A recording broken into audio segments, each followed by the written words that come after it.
रहमानिर्रहीम। Pakistan tax academy के तीसरे lecture के अंदर मैं अपने तमाम दोस्तों को, तमाम सीनियर्स को, भाइयों को खुशामदीद कहता हूँ।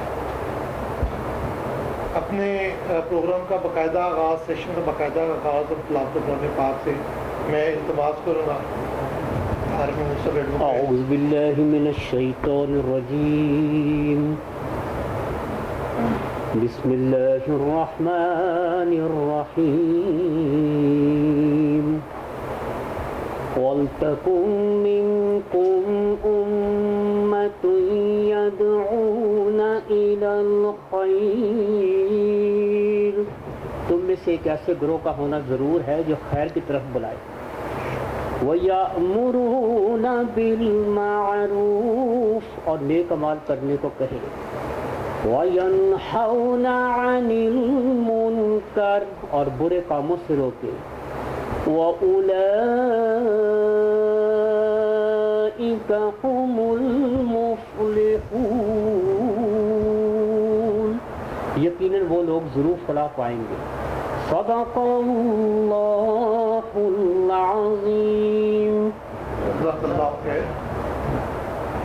जैसे कि अब आप जानते हैं कि पाकिस्तान टैक्स अकेडमी में जो हमारा एम है, मकसद है, वो लॉ के रेफरेंस से, स्पेशली टैक्स लॉज के हवाले से, फिस्कल लॉज के हवाले से उनकी जो है कॉन्स्टिट्यूशनल जो उसके अंदर इश्यूज़ हैं, जो लॉज के अंदर इशू हैं, जो उनके इम्प्लीमेंटेशन के इशू हैं, जो उनके प्रैक्टिकल इश्यूज़ हैं, इन सारे एस्पेक्ट्स को हम इसमें कोशिश करेंगे, कर रहे हैं कि एड्रेस करें।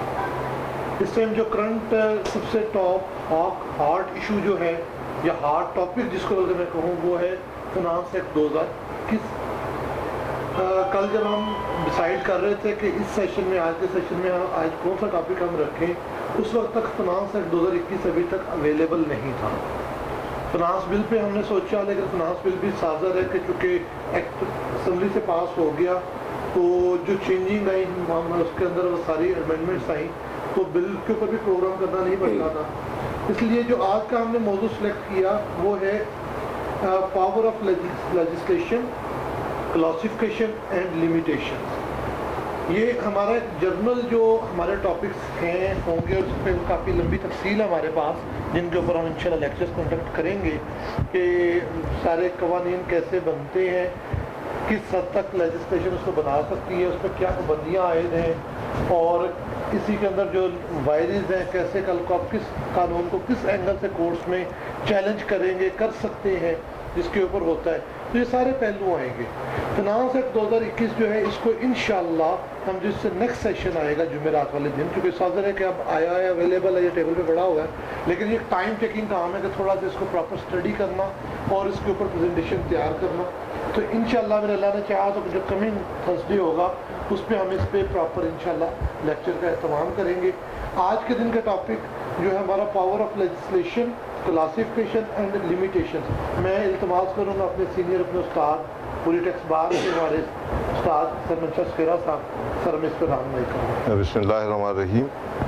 फर्स्ट ऑफ ऑल तो ये है कि क्योंकि हम सारे लोग डील करते हैं विद द फिस्कल लेजिस्लेशन, जिसमें इनकम टैक्स है, सेल टैक्स है, और कस्टम ड्यूटी है, और एक्साइज है, या अदर फिस्कल रिलेटेड जो लॉज हैं उससे हम डील करते हैं। तो हम कॉन्स्टिट्यूशनल प्रैक्टिस कम करते हैं, कुछ लोग करते हैं लेकिन कम करते हैं, तो इसलिए हमें कॉन्स्टिट्यूशन का इतना हम उस फील्ड में होते नहीं हैं। तो लेकिन हर जगह पे आजकल रेटें बहुत ज़्यादा होती हैं, तो उसमें हमें कॉन्स्टिट्यूशनल का भी नॉलेज होना चाहिए। कि सबसे पहले ये होता है कि कम्पिटेंसी, कि जहाँ कम्पिटेंसी जो लेजिस्लेशन बनी है, उस जिसने बनाई है वो कम्पिटेंट है उसको बनाने के लिए या नहीं है। तो ये आज का हमारा टॉपिक है कि किसके पास पावर है बनाने की।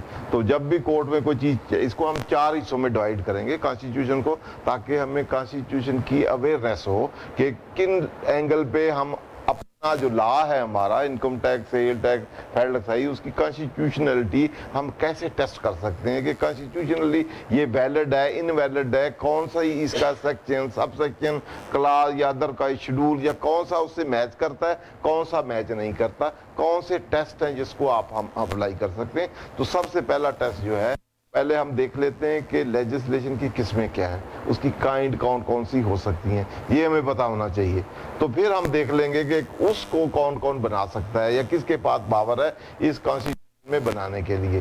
तो ओवरऑल हम 4 टॉपिकों में हम अपना टॉपिक जो है, आज तो एक होगा पोर्शन, अगलों में हम इसको कॉन्स्टिट्यूशन के रिलेटेड अवेयरनेस के लिए कि हमें उसका नॉलेज नो होनी चाहिए, तो इसको 4 टॉपिकों में हम डिस्ट्रीब्यूट करेंगे। एक तो आज है पावर ऑफ लेजिस्लेशन है, लिमिटेशन है, काइंड है। तो अगला हम देखेंगे प्रोसेस ऑफ लेजिस्लेशन, कि लेजिस्लेशन का प्रोसेस कैसा है, मनी बिल किसने बनाना है, और अदर देन मनी जो रेगुलर बिल्स होते हैं उसका क्या प्रोसेस प्रोसीजर है। जो अभी बिल आया है तो उसको किस प्रोसेस से आता है, कहाँ से जाता है, कैसे एंड फाइनलिटी अटेन करता है, तो कैसे वो एक्ट बन जाता है। इसके साथ दूसरे भी हम देखेंगे क्या है। उसके बाद थर्ड आइटम जो हम होगा वो देखेंगे फंडामेंटल राइट क्या है।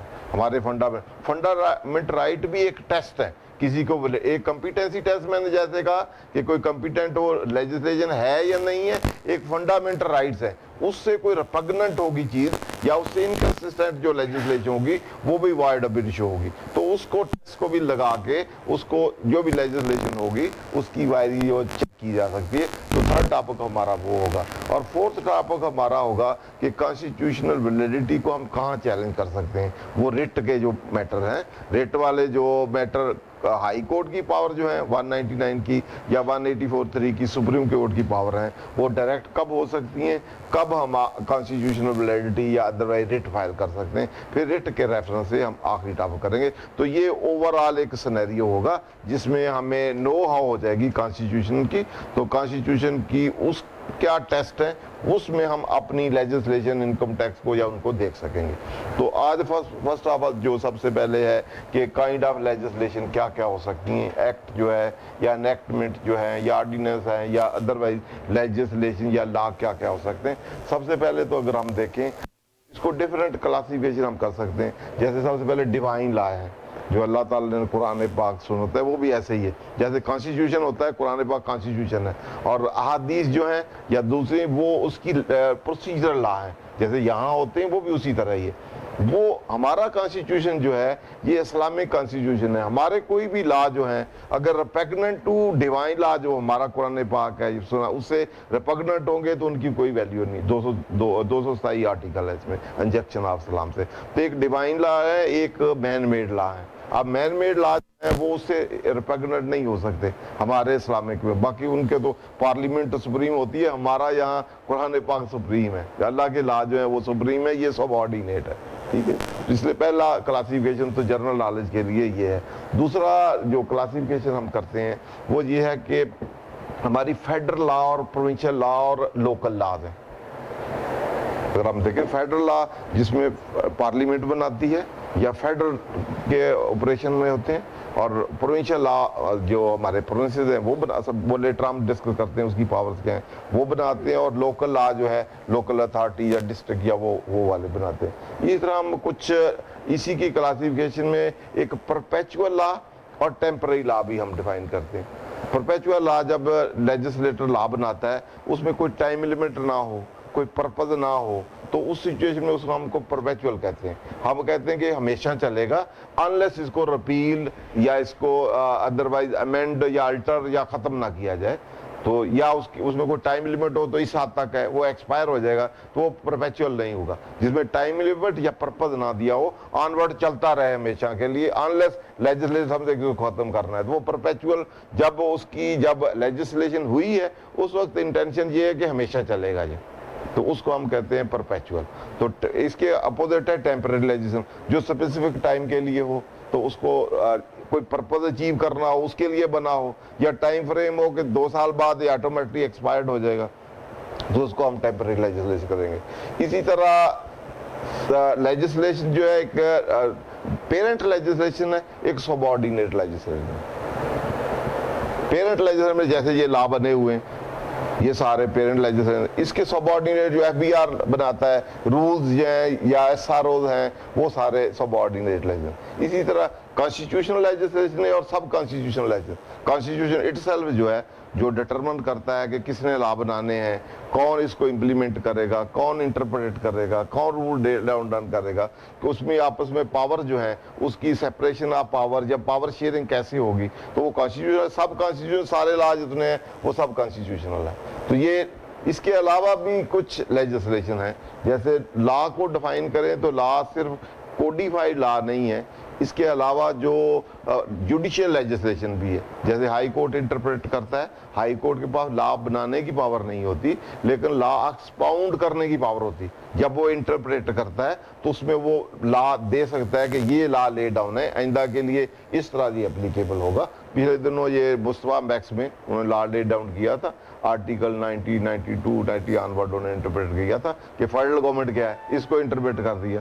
उनके फेडरल गवर्नमेंट ना प्राइम मिनिस्टर है, ना कोई मिनिस्टर है, ना कोई सेक्रेटरी, बल्कि कलेक्टिव एंटिटी जो है, prime minister plus all minister जो है collective entity as a federal government है। वो अगर कोई एसआरओ इशू करेगी तो वो वैलिड होगा। अगर किसी ने सेक्रेटरी ने किया है, मिनिस्टर ने किया है, या किसी प्राइम मिनिस्टर ने भी इवन किया है, तो वो फेडरल गवर्नमेंट नहीं होगी, वो इनवैलिड होगा। अकॉर्डिंगली उन्होंने बहुत सारे एसआरओ थे जो प्राइम मिनिस्टर ने इशू किए थे, और उसका रूल ऑफ बिजनेस रूल 1973, उसमें एक जो सेक्शन है 16(2) उसको भी स्ट्राइक डाउन कर दिया था। उसमें प्राइम मिनिस्टर जो है बाईपास कर सकता था टू द फेडरल कैबिनेट, तो उन्होंने उसको स्ट्राइक डाउन कर दिया। उन्होंने कहा कि ये कलेक्टिव एंटिटी है, डिसीजन जो है कलेक्टिव होने चाहिए, किसी इंडिविजुअल की नहीं होगी होना चाहिए, कि इंडिविजुअल डिसीजन नहीं होना चाहिए। पार्लियामेंट फॉर्म ऑफ गवर्नमेंट में कलेक्टिव डिसीजन होना चाहिए, तो इसलिए फेडरल गवर्नमेंट जो होगी वो कलेक्टिव एंटिटी जो होगी वो होगी। तो इस तरह वहां फिर ये लॉ एक्सपाउंड हुआ, तो इस तरह कोर्ट जो है लॉ एक्सपाउंड करता है। वैसे भी लॉ जो ले डाउन करता है कोर्ट, तो उसकी फिर बाइंडिंग भी नेचर होती है। जो लॉ ले डाउन करेगा कोर्ट इंटरप्रेट करेगा। तो इसमें आर्टिकल 189 है। 189 कहता है कि कोई भी डिसीजन जिसमें क्वेश्चन ऑफ लॉ डिसाइड किया हो, तो वो लोअर कोर्ट जितने भी हैं उस पर बाइंड है। या कोई decision based on principle of law पे हो, तो वो डिसीजन किया हो कोर्ट ने, सुप्रीम कोर्ट ने, तो लोअर कोर्ट पे बाइंडिंग है। इसी तरह कोई इम्यूनाइजेशन ऑफ प्रिंसिपल लॉ को इंटरप्रेट किया हो, प्रिंसिपल ऑफ लॉ हो वो किया हो, तो वो भी लोअर कोर्ट पे बाइंडिंग है। इसी तरह आर्टिकल 201 है, उसमें हाई कोर्ट ने कोई यही तीनों चीजें की हों, तो वो लोअर पे बाइंडिंग है। तो इस तरह ये जुडिशियल लेजिस्लेशन जो है, जो इंटरप्रेटेड की है, ये भी उसी का एक पार्ट बनता है। इसमें आगे बहुत सी किस्में हैं इसकी, जुडिशियल लेजिस्लेशन या बाइंडिंग जजमेंट हम कहते हैं। तो इसमें फर्स्ट तो ये है कि रेशियो डिसाइडेंडी। रेशियो डिसाइडेंडी होती है कि कोई इश्यू कोर्ट के पास है और उस पे कोर्ट ने और लोगों ने, लॉयर ने उसको आर्गू किया है, इशू सामने, उसको उसने डिसाइड कर दिया है, तो उसको कहेंगे वो फिर लॉ ले डाउन है, वो बाइंडिंग है। कुछ अथॉरिटेटिव होते हैं लॉ, कुछ जो उन्होंने जुडिशियल बाइंडिंग दी होती है, तो कुछ परसुएसिव होते हैं। परसुएसिव होते हैं जो फॉलो कर लें या ना करें। हमारे सुप्रीम कोर्ट ने अगर कोई रेशियो डिसाइडेंडी कर दी है तो उसको हमें फॉलो करना है, वो बाइंडिंग है। अगर फॉरेन कोर्ट के हैं कोई डिसीजन, वो परसुएसिव है, अच्छे लगे तो फॉलो कर लें, लेकिन वो बाइंडिंग नहीं है।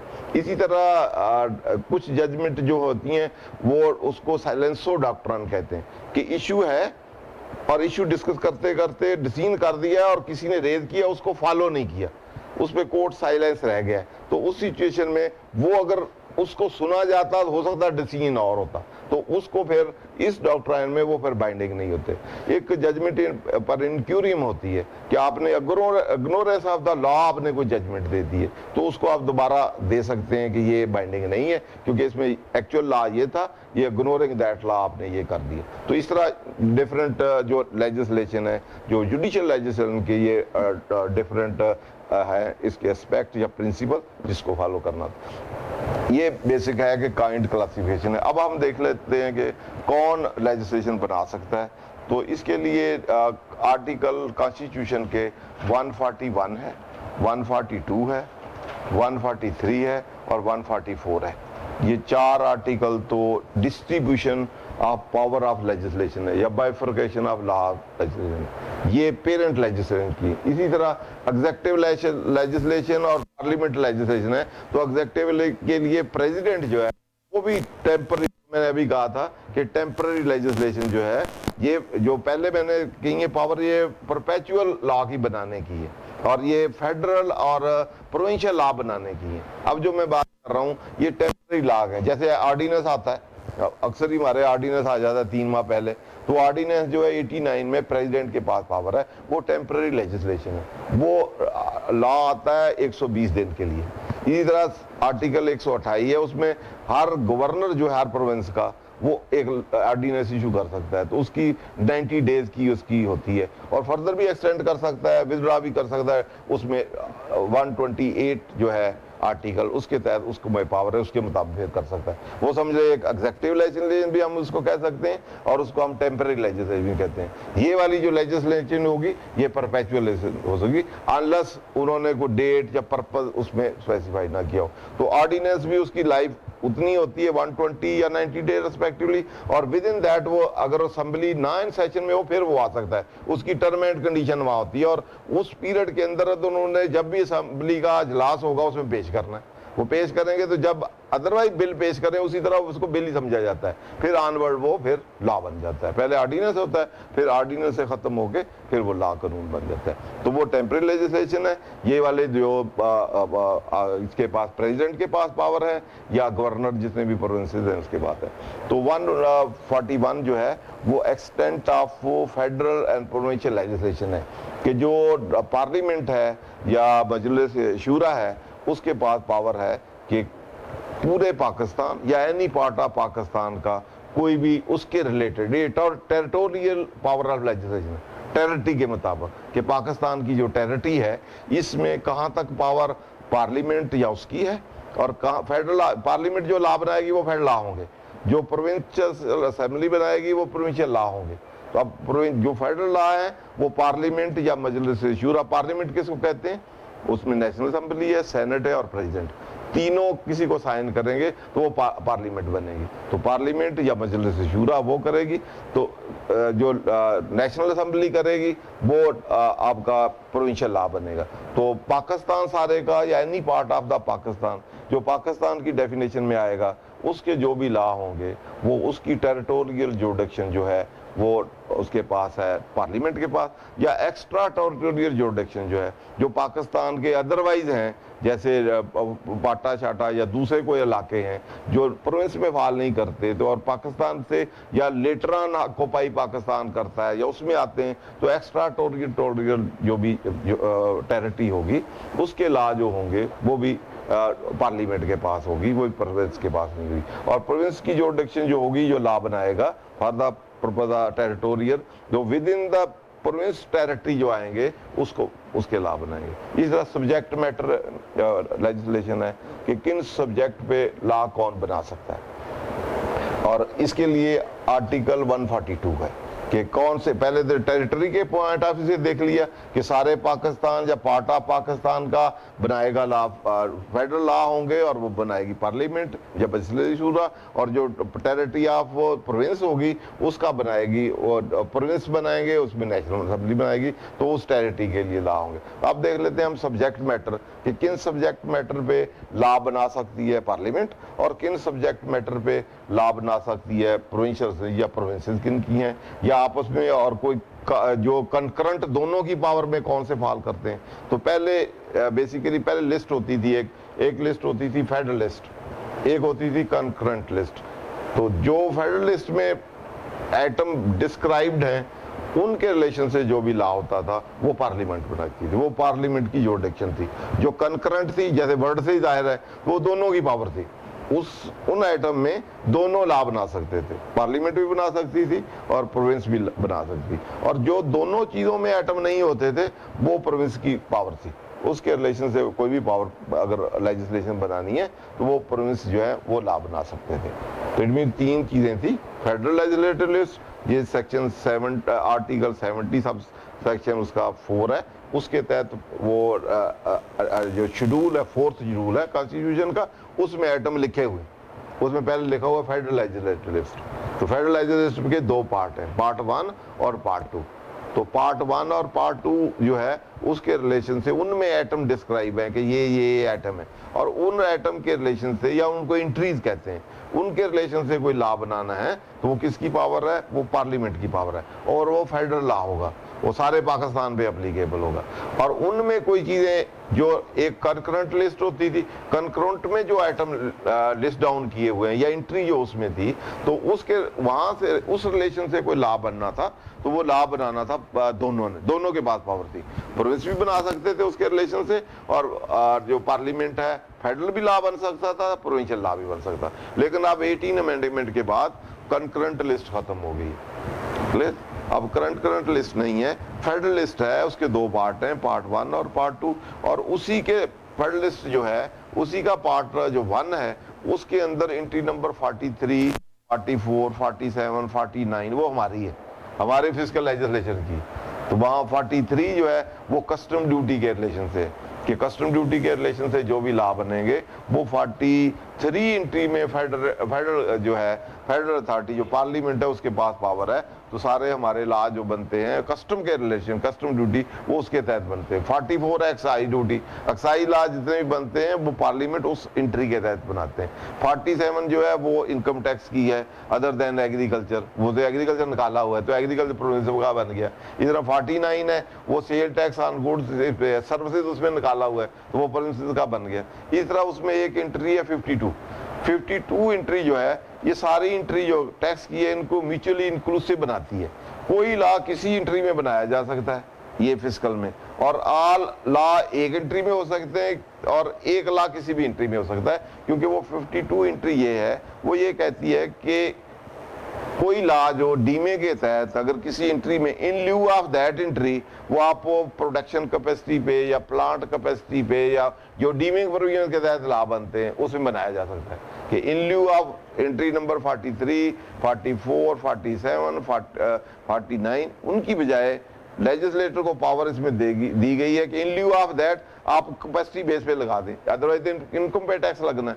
लेकिन वहां पावर दे दी कि instead of taxing law making on the basis of income, तो आप प्रोडक्शन कैपेसिटी बना दें। तो डीमिंग प्रोविजन 52 में दे दी गई, तो 52 के तहत आप बजाय वो लॉ बनाए इन ल्यू ऑफ दैट आप प्रोडक्शन कैपेसिटी या और कोई बेसिस कोई भी अडॉप्ट कर लें जो उससे रेलेवेंट है, उस बेसिस पे आप जैसे जितने भी आपके आए हैं ये फाइनल टैक्सेशन ये वो, अब टर्नओवर है वो तो इनकम नहीं है, तो या जो आप विथड्रॉ करते हैं वो तो नहीं इनकम, लेकिन उस एंट्री के तहत 52 एंट्री के तहत उन चीज़ों को भी प्रेजेंटिव टैक्सेशन रेजीम जो है वो 52 एंट्री के, ये 1997 पीटीडी जो 1555 है इलाई काटन, उसमें इसको डीमिंग को और इन एंट्री को बहुत एलोबरेटली या बड़ी कंप्रीहेंसिवली डिस्कस किया हुआ है। तो आप अगर चाहें कॉन्स्टिट्यूशन को देखना ये एंट्रियां कैसे इंटरप्रेट होती हैं या क्या क्या लेजिस्लेशन है, इन ल्यू ऑफ क्या है ये फिस्कल की, तो वो बेस्ट जजमेंट है, उसमें डिटेल जजमेंट। अभी एक 1555 अभी लेटेस्ट एक आई है, उसमें लेटेस्ट के मुताबिक है, तो ये 2018 है।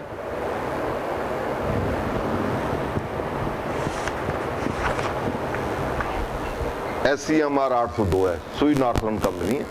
इसमें भी पूरी लेजिस्लेशन जो है एंट्रियां जो एंट्रीज हैं वो क्या है, उनका रोल क्या है, उनको कैसे इंटरप्रेट करना है, उसका लया कैसे बनाना है, तो इसमें लेजिस्लेशन की भी ये एंट्री नंबर जो कॉन्स्टिट्यूशन की आर्टिकल 141 है, 42 है, 143 है, 144 है, वो भी सारे डिस्क्राइब किए हुए हैं, सारे उसमें डिटेल डिस्कशन है। ये दो जजमेंटें आप देखेंगे तो लेजिस्लेशन प्रोसेस के लिए एक ईस्ट वेस्ट की जजमेंट है करोन टेंटी जस्ट मंसूर अली शाह की है, तो उसमें वो कंप्लीट है। इन 2-3 जजमेंटों को अगर हम पढ़ लें तो ये सारी लेजिस्लेशन का जो कम्पिटेंसी है या इसका प्रोसेस जो है, या इसमें साथ फंडामेंटल राइट के साथ उन्होंने वैलिडिटी ऑफ वो रिट पिटीशन भी डिस्कस किए हैं, उसके भी रूल ले डाउन किए हुए हैं कि कब आपकी रिट मेंटेनेबल है, कब नहीं है, क्या उसके रूल्स या प्रिंसिपल हैं। तो ये 3 जजमेंट पढ़ लें तो know how fiscal legislation point of view से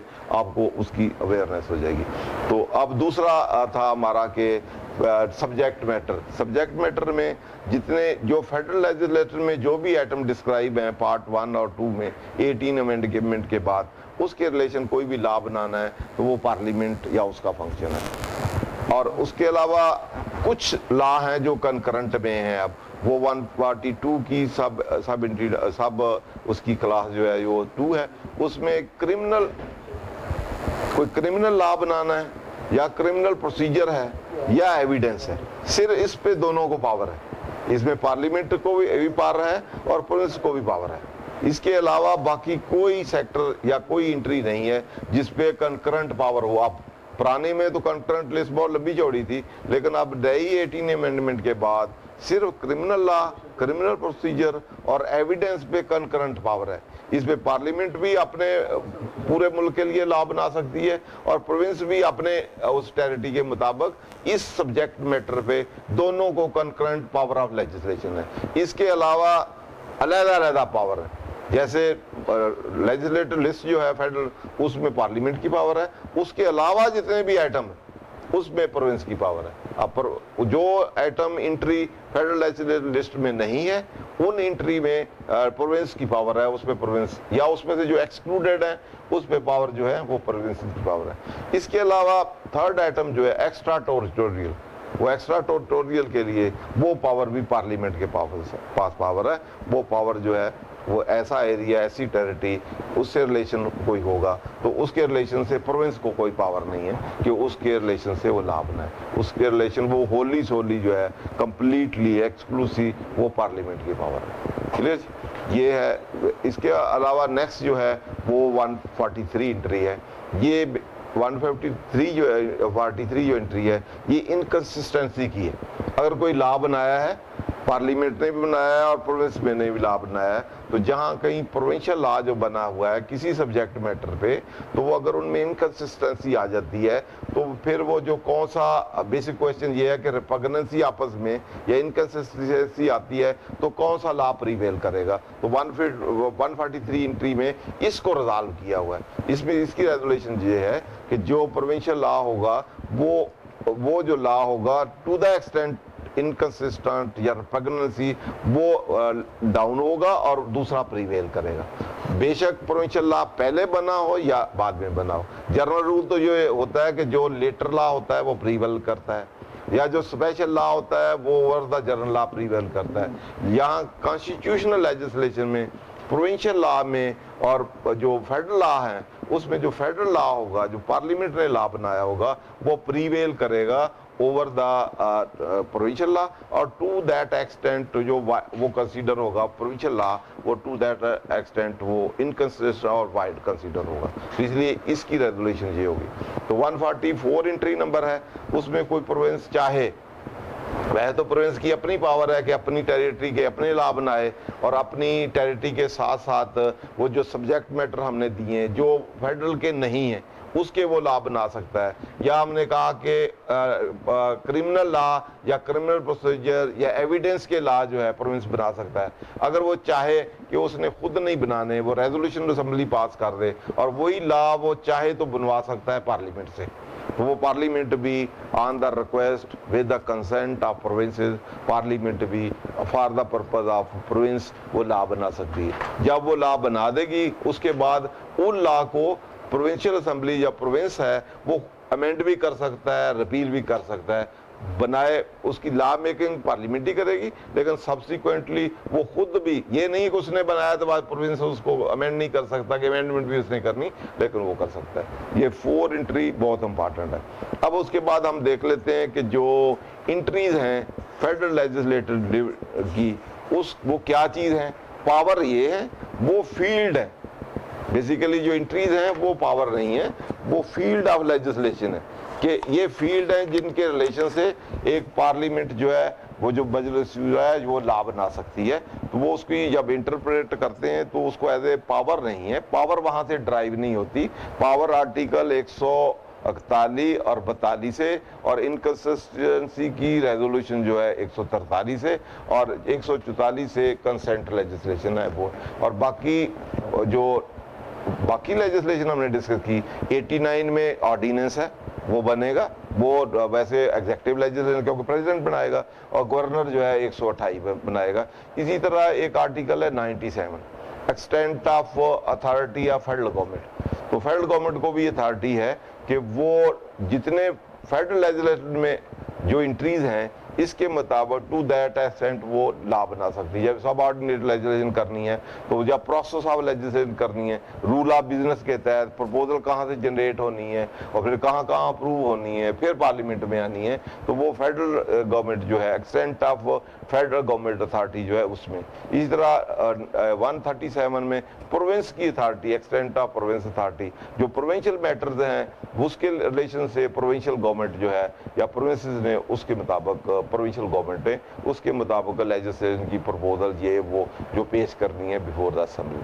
तो ये वाला, इसके अलावा हमारे जो फिजिकल लेजिस्लेशन है इसके लिए एक अलहदा एंट्री भी है, वो है 77 ये कहती है कि no law shall be made except by और under the authority of the parliament. तो ये नेगेटिव कोच है कि जो अथॉरिटी पार्लियामेंट जो है उस वो बनाएगी बाय द लॉ या अंडर द अथॉरिटी। तो ये स्पेशली टैक्सिंग के लिए है, बाकी जनरल लॉ है, ये कोच डिवीज नेगेटिव लैंग्वेज है, मैंडेटरी है, तो इसके लिए इसके तहत पार्लियामेंट ही हमारे लॉ बना सकती है। इसमें जो डेलीगेशन भी है वो लिमिटेड है इसके लिए। तो ये एंट्री नंबर जो है। बाकी मनी बिल का 73 है कि जितने भी हमारे लॉ, फिस्कल लॉ बनेंगे, ये नए बनेंगे या उसको अमेंड करेंगे या इसको रिपील करेंगे या इसकी रेगुलेशन करेंगे, तो वो उसको हम कहेंगे मनी बिल। तो उसका प्रोसेस जो होगा मनी बिल होगा। तो मनी बिल जो ओरिजिनेट होता है वो असेंबली से, नेशनल असेंबली में होगा। इसी तरह जो प्रोविंस होगा तो वो प्रोविंशियल असेंबली से ओरिजिनेट होगा। दूसरे बिल जो होते हैं अदर देन, इनके लिए स्पेशल प्रोसीजर होगा, और जो दूसरे बिल हैं अदर देन उनके लिए रेगुलर प्रोसीजर होगा। वो किसी में भी ओरिजिनेट हो सकता है, वो सेनेट में भी हो सकता है और असेंबली में भी हो सकता है। जहाँ होगा वो दूसरे को भेजेगा, वो अगर कोई अमेंडमेंट नहीं करते तो वो अकॉर्डिंगली अप्रूव करके प्रेसिडेंट की सेंट ले लेंगे। अगर एक अमेंड करता है तो दूसरा उसको इनकॉर्पोरेट करके आगे भेज लेंगे। लेकिन यहाँ क्योंकि main role assembly, national assembly का होगा, और उसी दिन जिस दिन वो ओरिजिनेट होगा उसी दिन सेनेट को भेज देंगे। अगर 14 दिन में वो जवाब दे देगा तो उसको इनकॉर्पोरेट कर भी सकते हैं और नहीं भी कर सकते, मर्जी है नेशनल असेंबली की। वो अकॉर्डिंगली फिर उसको भेज देंगे, अप्रूव करेंगे और फिर अकॉर्डिंगली भेज देंगे, आगे अप्रूव हो जाएगा। तो इसके अपने इसमें 8-10 डिफरेंट मैटर्स हैं जो टैक्स के रिलेशन से हो सकते हैं। फी या और कोई लॉ है, ये लिमिटेड है। जुरिडिक्शन इसकी जो है, जो मनी बिल है, इसमें यही आ सकते हैं। पिछले सालों में वर्कर वेलफेयर उन्होंने बना दिया था, वो चैलेंज हुआ, उन्होंने कहा ये तो टैक्स है ही नहीं है। तो टैक्स और फी, पर्पज, जहाँ पर्पज स्पेसिफाइड हो और मोड ऑफ एलोकेशन स्पेसिफाइड हो और कंसीडरेशन कोई सर्विसेज की कंसीडरेशन हो, तो उस सिचुएशन में वो मनी बिल नहीं होगा। जहाँ कोई पर्पज स्पेसिफाइड नहीं है कि गवर्नमेंट ओपन हो, जहाँ मर्जी उसको खत्म एलोकेट करे, और पर्पज भी ना हो, without compulsory exception of money हो, आगे गवर्नमेंट जहाँ चाहे खर्चे, तो उस सिचुएशन में वो टैक्स होगा। तो टैक्स की भी उन्होंने क्लासिफाई 5-7 दी है। तो इन मैटर में होगा तो उसी मनी बिल कहेंगे। तो उसके लिए स्पेशल प्रोसीजर जो है वो अडॉप्ट होगा। फिर तो ये है विद रिगार्ड टू जो हमने की। अब हम देख लेते हैं जो एंट्री है। एंट्री, एक तो इसकी इंटरप्रिटेशन जो है 8-10 उसके लिए रूल्स हैं। एक रूल, पहला ये रूल है कि ये पावर नहीं है, ये फील्ड ऑफ लेजिस्लेशन है। दूसरा ये है कि उसमें जो वर्ड हैं उसको लिबरली कंस्ट्रूड करना, जो भी वहाँ वर्ड हो उसको लिबरली कंस्ट्रूड करना। बाकी उसकी जो इंटरप्रिटेशन एंट्री की हो उसमें जितना भी वाइड पॉसिबल हो उसके स्कोप को लेके जाना है, रिस्ट्रिक्ट या उसको कंट्रोल इंटरप्रिटेशन उसकी नहीं कर रही। और दूसरा, जहाँ कहीं किसी एंट्री में आपस में रिपग्नेंसी आ जाए तो उसको एफर्ट करनी है कि रिकंसाइल करें। अगला रूल ये है कि जहाँ इंटरप्रिटेशन आपने करनी है तो एंट्री को एज ए होल आपने समझना है। वो एंट्री को भी, दूसरी एंट्रियों को भी, सबको मिला के उसको कंस्ट्रूड करना है। फिर जहाँ कहीं वर्ड यूज हुए और उसके जो इंसिडेंटल या उसके जो इंसिडेंटल या एसोसिएटेड वर्ड या मीनिंग है वो भी आप उसमें ला सकते हैं, वो भी उसके अंदर ही शामिल होंगे। तो जहाँ कहीं ये देखना है कि ये सब्जेक्ट मैटर किस फील्ड का है तो उसका सबस्टेंटिव या उसका सबस्टेंटिव नेचर डायरेक्टली इनडायरेक्टली किस फील्ड को करता है, तो इसको आपने इस तरह इंटरप्रेट, मतलब अल्टीमेट ये है कि उसकी ब्रॉड इंटरप्रिटेशन करनी है, उसमें इंसिडेंटल रिलेटेड जो उसके रिलेशन में जो चीज़ें भी आती हैं वो उसको सामने रखना है। जहाँ रिपग्नेंसी या आपका ओवरलैपिंग हो तो उसको कोशिश करनी है कि वो रिकंसाइल करते हुए आप उसको देख सकते हैं। थैंक यू जी। इसमें कोई क्वेश्चन है तो फिर इसमें देख लो। इसके मुतालिक जो आज का टॉपिक है हमारा, कोई सवाल, कोई चीज़? सर मैं पूछना चाहूँगा 2 सवाल।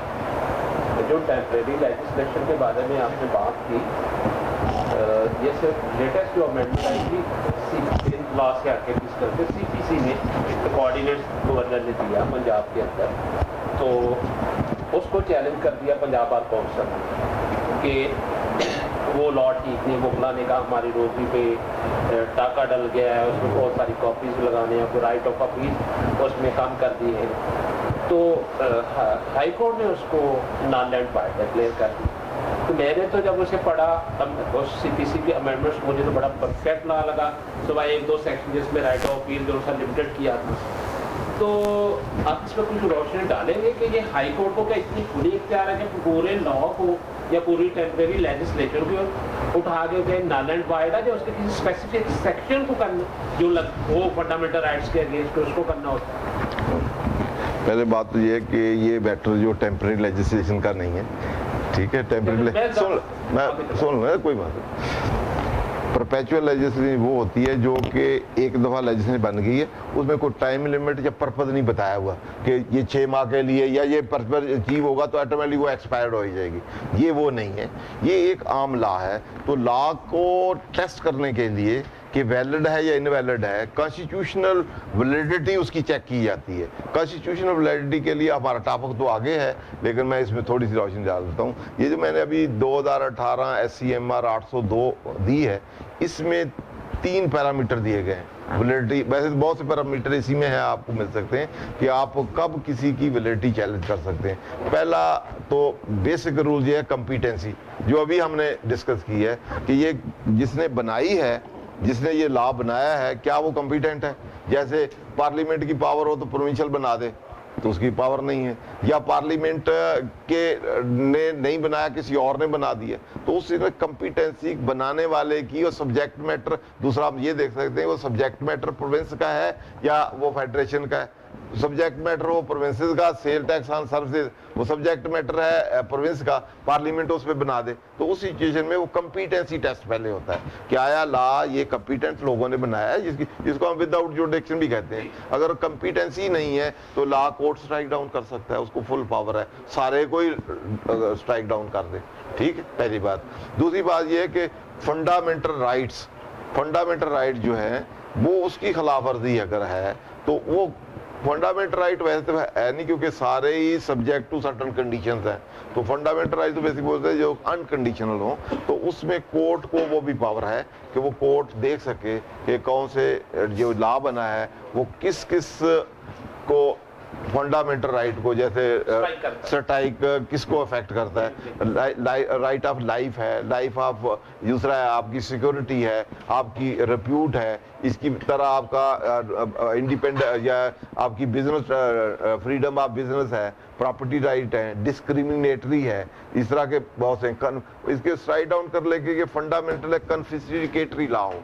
तो कन्फिस्केटरी उसको कहते हैं कि अगर आप ऐसा लॉ हो कि जो आपने इनकम अर्न करनी है उससे ज्यादा आपको टैक्स लग जाए, मतलब 2 लाख आपकी इनकम उससे आती है तो आपको 3 लाख टैक्स लग जाए, कहाँ से देंगे। तो ऐसे लॉ को कोर्ट ने जज करना होता है। जैसे एक कमीशन एजेंट है, उसको 2% मिलता है तो टैक्स लगा दे 4% टर्नओवर का, तो कहाँ से देगा, तो बिजनेस बंद होगा ना। जहां बिजनेस क्लोजर हो या मार्केट में आपकी प्राइस उससे कम हो, आप सेल ना कर सकते हो, तो ऐसी सिचुएशन में इसको हम कहते हैं कॉन्फिस्केटरी लेजिस्लेशन।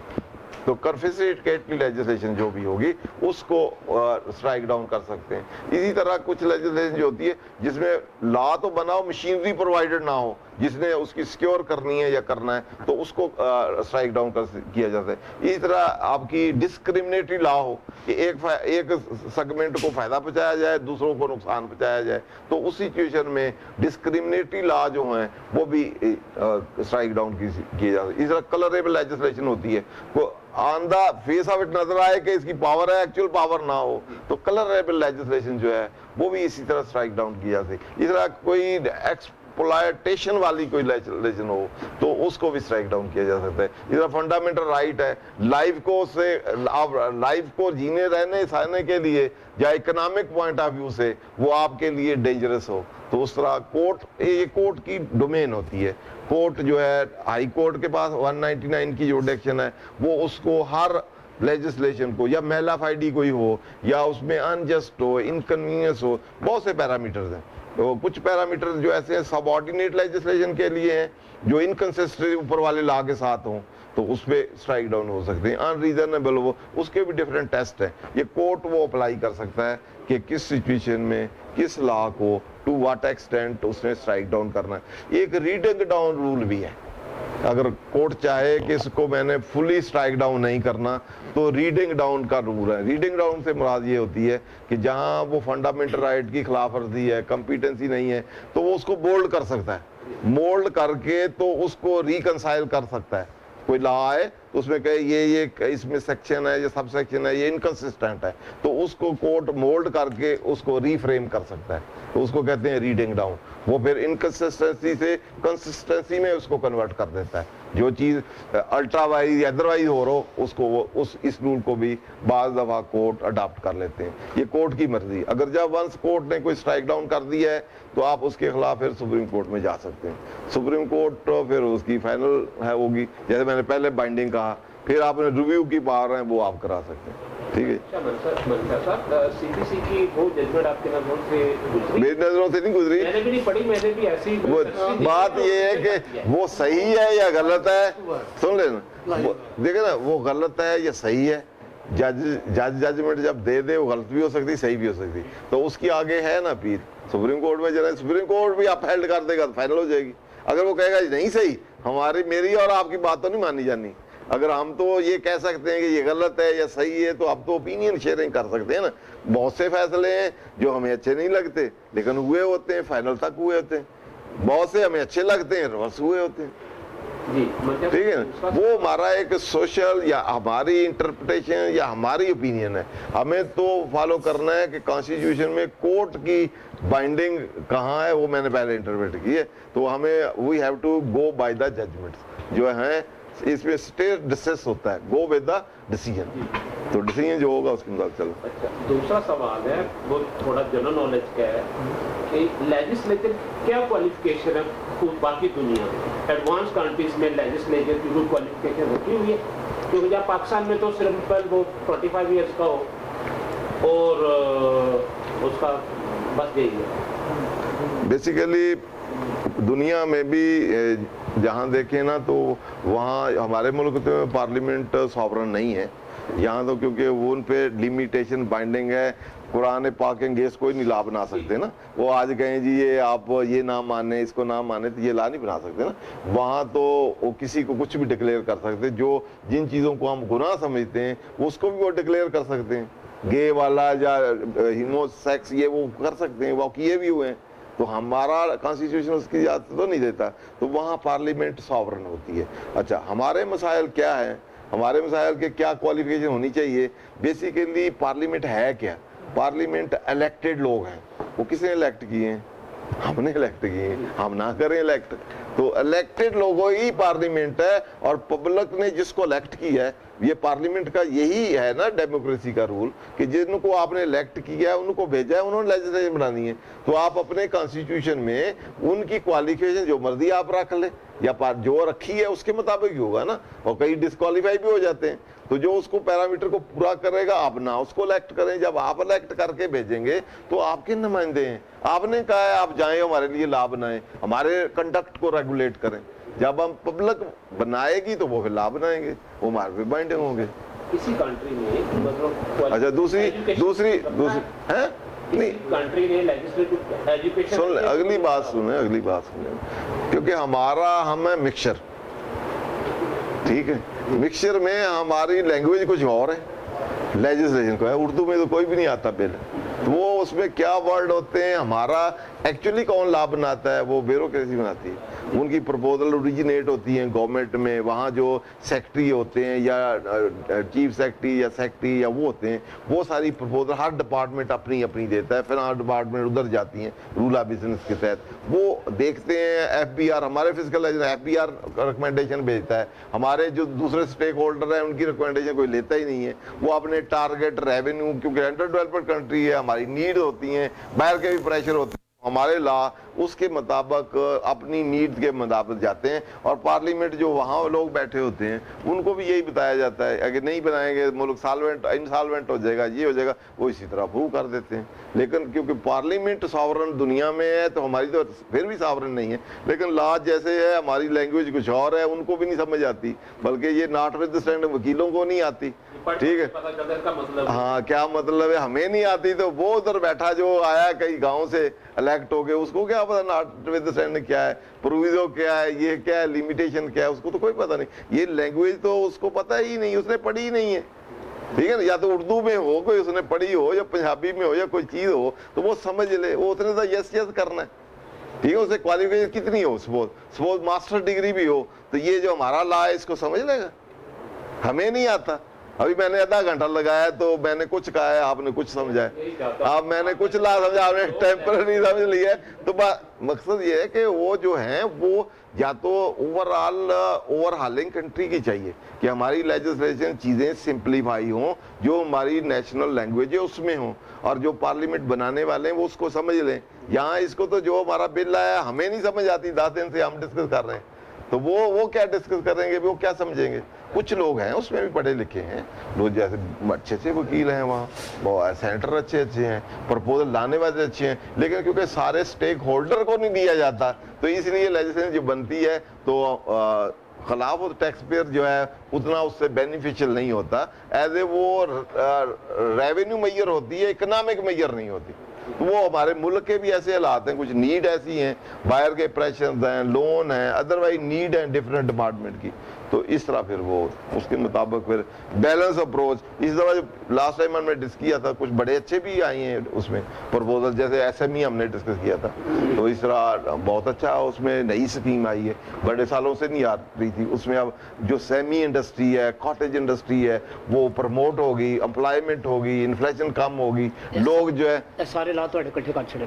हाँ अच्छा, तो वो कुछ चीज़ें अच्छी भी हैं, ठीक है, सारी चीज़ों को नहीं हमें कहना चाहिए, तो कुछ जैसे वो IT की है उसकी आई हैं, इंसेंटिव आए हैं, और इंडस्ट्री को कुछ उन्होंने जून बनाए और इंडस्ट्री दें, कुछ अच्छी चीज़ें भी हैं, कुछ बुरी भी हैं, तो कुछ बैलेंस ही है तकरीबन। ऐसे हालात में आपको भी कहें कि बनाएं तो आप क्या बनाएंगे, ये सारे तो इंसेंटिव नहीं दिए, मुल्क चलाना पहले मुल्क को देखेंगे कि हमारी क्या क्या नीड्स हैं, नीड के विद इन नीड्स घर का ही हम बजट बनाएं, तो हम बजट जितनी तनख्वाह हो उसके मुताबिक बनाएंगे ना, एक्सेसिव बनाएंगे तो ज्यादा डेफिसिट होता है, मसला बन जाएगा, लोन लेंगे तो लोग लोन वाले रोज टेंशन देंगे, तो इसीलिए वो विद इन द मीन्स, मेरा ख्याल है वो बजट भी विद इन द मीन्स, कुछ चीज़ें एक्सेसिव भी हो जाती हैं क्योंकि वो उसमें पार्टी एक होती है, स्टेक होल्डर सारे नहीं होते, वो अपनी मर्जी की, जैसे उसमें हमने क्रिमिनल की डिस्कस की थी कि क्रिमिनल इनकम टैक्स लॉ में क्रिमिनल इस तरह की आम डील नहीं करना चाहिए एक बिजनेस एंटरप्रेन्योर को, जो मुल्क का प्रोडक्टिव फैक्टर है,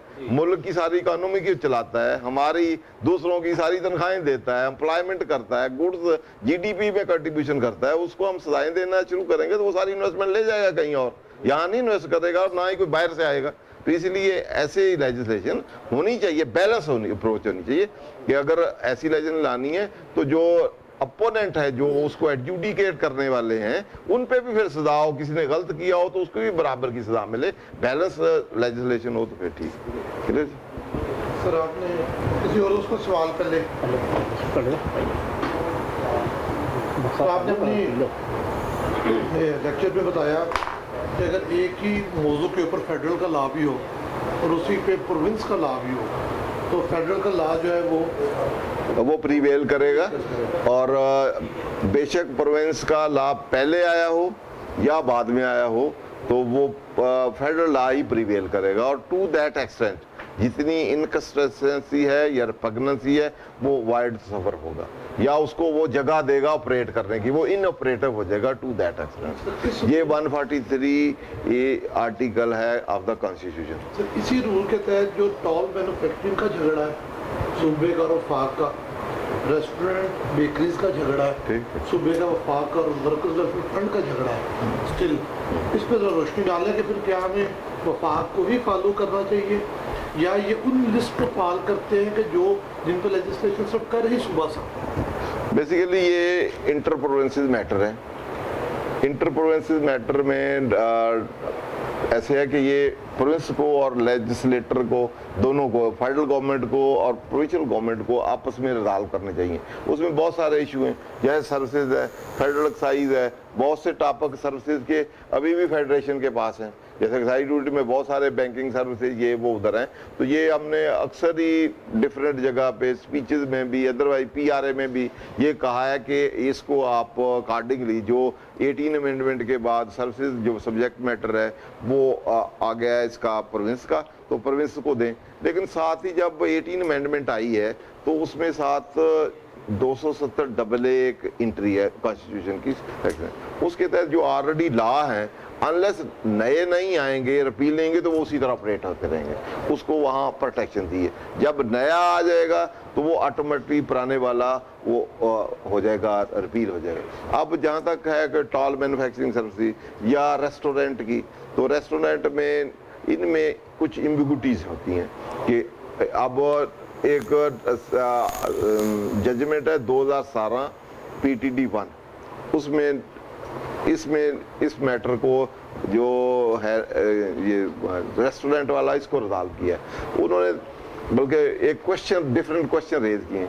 उनके रेस्टोरेंट में अगर जाएं और वहाँ खाना खाएं तो क्या सर्विसेज हैं या वो गुड्स हैं। दूसरा ये आप टेक अवे वहाँ जाएं, खाना ले लें और चले जाएं, तो ये क्या गुड्स हैं कि सर्विसेज हैं। फिर ये घर बैठे आप खाना मंगवाएं तो गुड्स हैं सर्विसेज हैं। दूसरे का बाज़ दफ़ा कॉम्प्लिकेटेड क्वेश्चन इस तरह के आते हैं। इसी तरह ये जो सर्विसेज वाला है कि टॉल मैन्युफैक्चरिंग सर्विसेज, क्या ये सर्विसेज है या ये मैन्युफैक्चरिंग है। अब ये डेफिनेशन ऑफ सर्विसेज क्या है, इसके लिए कोर्ट वैसे तो इंटरप्रेट करेगा, आज में हम भी थोड़ा सा इसको देख लेते हैं। सर्विसेज है क्या, पहले ये देखना है। जहाँ इसके लिए उन्होंने एक डोमेनियन ऑब्जेक्ट को डॉक्ट्राइन ले डाउन किया है कि जहां आप देखेंगे जैसे एक चार्टर्ड अकाउंटेंट या वकील है, अब वकील का अल्टीमेट पर्पस, डोमेनियन जो ऑब्जेक्ट है वो क्या है, सर्विस रेंडर करना है। लेकिन उसके लिए वो रिट फाइल करता है तो उसमें यूज क्या करता है, कागज यूज करता है। तो क्या कागज यूज करना, कागज भी की तो प्राइस सर्विसेज में एडेड है।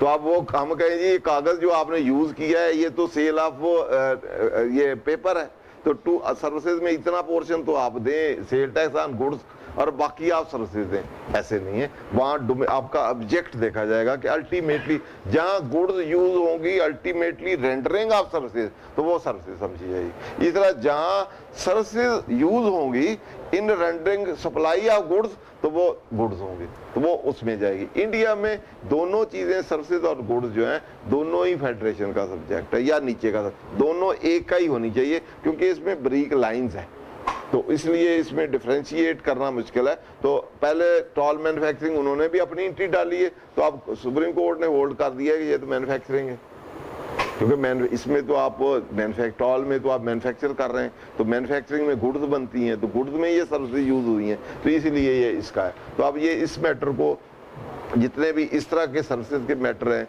या कुछ फेडरल लेजिस्लेटर पार्ट 2 जो है उसमें जो मैटर है वो प्रोविंस ने और दोनों में, उसमें काउंसिल ऑफ कॉमन इंटरेस्ट है, वो मैटर उसको भेजे जाते हैं। वो उनमें फिर काउंसिल जो CCI है उसमें प्राइम मिनिस्टर उसका चेयरमैन होता है और जितने प्रोविंशियल मिनिस्टर होते हैं वो होते हैं और 3 कोई मेंबर होते हैं, वो फिर इस तरह की चीज़ों को वो फिर डिसाइड करते हैं कि इसको किधर लेके जाना है। अभी जो ये थे क्या नाम है रेस्टोरेंट, इनको reduce rate sale tax act में लेके आ गए।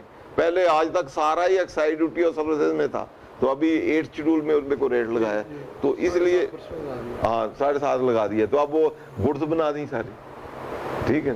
तो इसलिए ये लेजिस्लेशन जो है ये क्या होगा, कैसे होगा, ये रिपग्नेंट कौन डिक्लेयर करेगा, मैं और आप नहीं कर सकते, ये हम कोर्ट में देंगे, कोर्ट उसको जब रिट फाइल करेंगे कोर्ट रिव्यू करेगा कि कौन सी ये फेडरल लेजिस्लेशन सब्जेक्ट मैटर है, या पहले मैंने जैसे कहा था कि या प्रोविंशियल लेजिस्लेशन सब्जेक्ट मैटर है, किसका सब्जेक्ट मैटर है, कितनी रिपग्नेंसी है, कितनी इनकंसिस्टेंसी है, कौन सा प्रीवेल करेगा, या किसका ये डोमेन है, या डोमिनियन ऑब्जेक्ट के मुताबिक किसका है, ऑलरेडी केस लॉ सेटल इस पे इशू क्या है। तो ये मेरा और आपका नहीं, हम एक प्ली ले जा सकते हैं, रिट फाइल कर सकते हैं कि ये जी इसका है सब्जेक्ट मैटर, तो वो कोर्ट में दे सकता है, कीपिंग इन व्यू सारे लॉ, फेडरल लेजिस्लेटिव एंट्री, दूसरी चीज़ें डिटरमिन कर सकता है कि कौन सा प्रीवेल करेगा, कौन सा नहीं करेगा। जनरल रूल ये है कि जहाँ इनकंसिस्टेंसी होगी विद रिस्पेक्ट टू या फेडरल लेजिस्लेशन और प्रोविंशियल,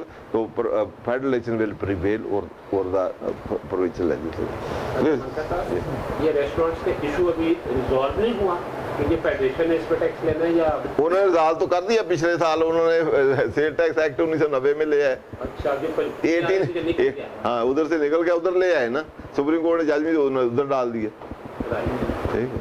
ये टॉल मैन्युफैक्चरिंग के ऊपर स्पेशली हो रहा है कि जो लोग प्रोविंस को दे रहे थे उनको फेडरल का नोटिस आया हाई कोर्ट के, उन्होंने कहा जी आप पहले तय करें तब तक ये उनको अच्छा, ये फिर इस तरह के इशू में कोर्ट में रेट हुई तो कोर्ट ने डायरेक्शन दे दी कि पहले आपस में दोनों सेटल करें कि किसकी है, एक ले दोनों नहीं, डबल जॉपर्डी जो है वो नहीं होनी चाहिए कि दोनों कहे मैं भी टैक्स दे मैं भी दे।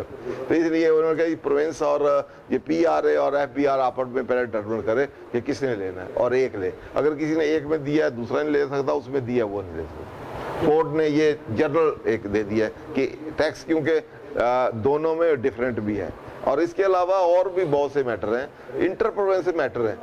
कोई यहाँ हम सेल टैक्स में देखें तो वहाँ है जो उसकी लेवी का तल्लक है वो ओरिजिनेट से और टर्मिनेशन ऑफ सर्विसेज से, वो जो एक कहता है मैं ओरिजिनेट हुई प्रोविंस ऑफ पंजाब से, सरेंडर हुई सिंध में, ये कहेगा मेरे से ओरिजिनेट ही मेरा राइट है, वो सिंध कहेगा जी टर्मिनेट इधर हुई है, अल्टीमेटली इधर हुई है, मेरे जो पब्लिक है इस पे इन्होंने बेयर किया है, ये इंटरैक्ट टैक्स है तो ये मेरा डोमेन बनता है। तो ये भी रिजॉल्व नहीं हुआ, लेकिन इसकी रेजोल्यूशन कॉन्स्टिट्यूशन में है, 151 एंट्री है जिसमें कॉमर्स क्लास कहते हैं। तो कॉमर्स क्लास में या इंटर प्रोविंसेस क्लास है, तो जहां इंटर प्रोविंसेस कोई भी गुड्स या सर्विसेज रेंडर होंगी तो फेडरेशन का दुनिया में सारी में वहां से ही हमने कॉन्स्टिट्यूशन लिया कि जहां इंटर प्रोविंस कोई गुड्स या कॉमर्स बिजनेस सर्विसेज होगी तो वो फेडरल सब्जेक्ट होगा, वो फिर इधर नहीं हुआ, क्योंकि यहाँ हमने पहले भी किया कि प्रोविंस की प्रोविंस टेरिटरी तक है, दूसरे प्रोविंस में वो एंट्री नहीं कर सकता, यही ओरिजिनेट हो और यही रेंडर हो तो इसका राइट है, यहाँ से बाहर गई तो बाहर तो इसका राइट ही नहीं है, ठीक है। तो वो अभी इस पे लिटिगेशन आ रही है कि जहाँ इंटर प्रोविंशियल सर्विसेज हैं वो किसका रोल होगा, तो वो इंटर प्रोविंशियल फेडरेशन उस पर ला बनाए, ठीक है ना। 151 जो है जो आर्टिकल है कॉन्स्टिट्यूशन का उसके तहत वो होना चाहिए। फिर इसमें स्पेशली जो बड़ी कॉमन सर्विसेज है ये गुड्स ट्रांसपोर्ट की, इस पे सूबों ने आपस में सेटलमेंट कर ली हुई है ताकि वफाक को सारा कुछ ना चला दे, ठीक है, ये आपस में बांट ले, ठीक है ना। तो बजाय इसके प्रोविंस वो 151 एंट्री जो है इंटर प्रोविंसेस गुड्स सर्विसेज सारी जो है वो फेडरेशन का इंडिपेंडेंटली उसमें स्पेसिफाइड है, तो इसलिए वो उसका बनता है। तो क्योंकि पाकिस्तान में पहले इस तरह की लेजिस्लेशन कम थी, गुड्स की तो थी कि एक प्रोविंस से दूसरे में जाना है, लाइसेंस भी परमिशन भी ये जाने नहीं देते थे, तो वो की जो थी तो सर्विसेज क्योंकि अभी सब्जेक्ट मैटर प्रोविंस का बनाया है उधर से निकाला है, तो इसलिए फिर उस पर हर प्रोविंस ने अपना अपना लाभ बना दिया, उन्होंने तो बना दिया दूसरे प्रोविंस में जाएगा फिर भी हमारा राइट है, एक्सपोर्ट होगा फिर भी हमारा राइट, तो इसलिए जो प्रोविंशियल लेजिस्लेशन है वो territorial to the extent of province होता है। अच्छा, छोटा सा सवाल है जी, एफबीआई की इन्फोर्समेंट की जो पावर है, एफबीआई बहुत सारे लॉज बना लेती है, उसकी इन्फोर्समेंट सबसे होती नहीं है। तो पिछले दिनों में पिछले तरमीम की थी कि बिजनेस रजिस्ट्रेशन का कोई लॉ निकाला था, बिजनेस लाइसेंस देने का, उस पर फोर्स तो अभी भी बनाया था, पता नहीं आया कि नहीं, उन्होंने कहा जितने ब्रांड श्रांड सेल होंगे, खुश हो रहा था कि ये तो सब लोग रजिस्टर करवाने के लिए वकीलों के पास आएंगे। तो उनकी रोजी रोटी लगेगी। अभी तक किसी ने विजुअलाइज रजिस्ट्रेशन ही नहीं करवाई। एफबीआर पूछता एफबीआर को पार्टी बनाकर रिट करनी चाहिए। इस तरह कई कामों को रिट करने वाले हैं। इस तरह इन्होंने ट्रेडर्स की कमेटियां बनाई कि ट्रेडर्स कायल करें ट्रेडर्स को कि वो टैक्स नेट में आए। अभी तक कहीं कोई पहुंचा ही नहीं कि ट्रेडर्स जाके टैक्स नेट में आए। ट्रेडर्स वेले बैठे वो अपनी रिटर्न ही नहीं फाइल करते बहुत सारे। बल्कि एक तो एसोसिएशन का प्रेसिडेंट मुझे मिला मार्बल वाला, वो कहता मैंने 15 साल पहले रिटर्न फाइल किया था, 15 साल से पहले खुद भी रिटर्न फाइल की। एक्चुअली बात यह है कि जहाँ एफबीआर है ना, एफबीआर पहली बात तो उसकी कैपेसिटी बिल्डिंग की ज़रूरत है, और दूसरा उसमें कुछ प्रोफेशनल की इंडक्शन की भी ज़रूरत है। और प्रोफेशनल लोग हों, हर फील्ड से हों, उसमें लॉयर भी हों, अकाउंटेंट भी हों, इकोनॉमिस्ट भी हों, तो क्योंकि वो उनका वो स्ट्रक्चर ब्यूरोक्रेसी वाला ही होता है, तो वही उनकी ट्रेनिंग होती है, तो उन्होंने वो वही चलना है। और दूसरा उनकी जगह हम भी हों तो हमें भी जिस तरह टारगेट डेली बेसिस पे मॉनिटर करते हैं, तो हम भी और कुछ काम ना कर सकें। तो सारा दिन उसी टारगेट में इसकी रिपोर्टिंग दो, ये करो वो करो, सारा दिन करते रहें तो फील्ड वाला काम फिर मुश्किल होता है। फील्ड का हमें पता ही है, इंस्पेक्टर हैं, एडिटर हैं, उस पर ही निज़ाम चलता है। जब से ये मिक्सिंग हुई है, पहले इनकम टैक्स सेपरेट होता था और कस्टम और आपका सेल टैक्स और ये फेडरल एक्साइज सेपरेट होती थी। जो इनकम टैक्स वाले लोग हैं ये सॉफ्ट होते थे, ठीक है ना, इनका बिहेवियर कंडक्ट जाएं आप डिस्कस करें, कुछ चीज़ों मान लेते थे, कोई कहते थे इतने पैसे जमा करा दें, इतना असेसमेंट हो जाती थी।